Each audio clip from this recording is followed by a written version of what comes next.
Հարգելի լրագրողներ, բարև ձեզ։ Տեղեկացնեմ, որ քննարկման եւ փակ գաղտնի քվեարկության արդյունքում ազգային ժողովի նախագահի տեղակալի թեկնածուներ են ընտրվել Հայկ Կոնջորյանը եւ Վահագն Ալեքսանյանը։ Եթե հարցեր ունեք, բայց շատ երկար չէ, էլի։ Պարոն Փաշինյան, կին թեկնածուներ էին նաև առաջադրվել, ինչու կուսակցությունը չի նախընտրել կանանց տեսնել ԱԺ ղեկավարության կազմում։ Դե որովհետեւ մեր մոտ դե փակ գաղտնի քվեարկություն է եղել, չեմ կարող ասել։ Բայց այդ խնդիրը չեք տեսնում, որ կանանց կարելի է։ Գիտեք, հիմա տեսեք, երբ որ ասում ենք հավասարություն պետք է լինի,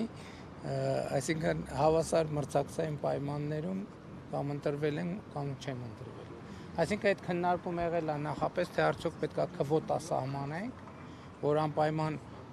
մի կին պետք է ընտրվի մի տղամարդ, որոշվել է, որ չսահմանենք քվոտա, քվեարկությունը ազատ թողնենք։ Իսկ խմբակցության ղեկավարի մասը որոշում ունեք արդեն։ Չէ, դե էլի առաջադրումների փուլը կսկսվի եւ էլի քննարկում եւ քվեարկություն տեղի կունենա։ Նույն ընդհանրակարգով անցնելու Վարդյանը։